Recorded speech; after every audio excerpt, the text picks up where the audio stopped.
CEO of Tecrium.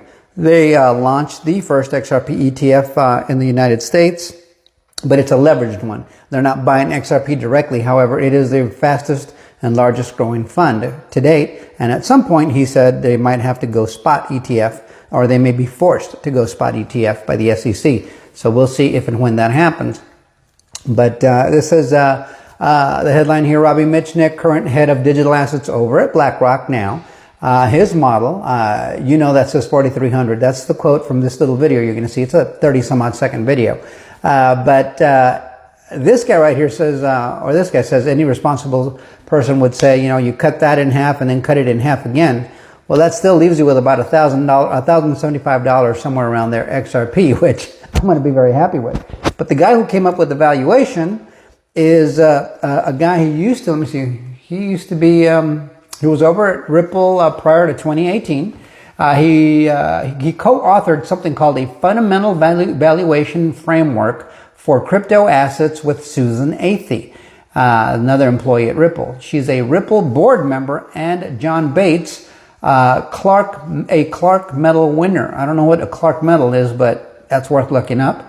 This framework, published in 2018, provided a model for valuing crypto assets, including XRP, and is often referenced in the XRP community. So that's a big deal. But what's Robbie doing now? Robbie Mitchnick, is head of digital assets.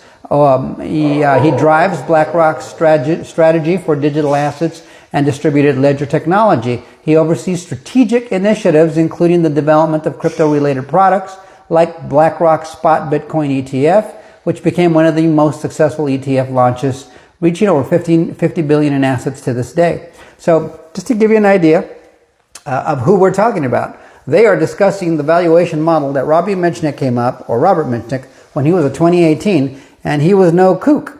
BlackRock hired him to run their digital assets division because they know the guy knows what he's talking about. So, when you hear these kinds of numbers being thrown out, I don't think they're being coy here. They're being quite straightforward and honest based on what they know is available out in the market in terms of what pieces of the financial world they can take on early. Now, I've always believed XRP will hit four figures at some point, high four figures the longer we go. But I think that it's not unreasonable. A $4,300 XRP, and who came up with that? A guy named Robbie Mitchnick. You can see it up there. He used to work at Ripple, and now he works at BlackRock, and he's very active in their digital asset space. Now here they're interviewing the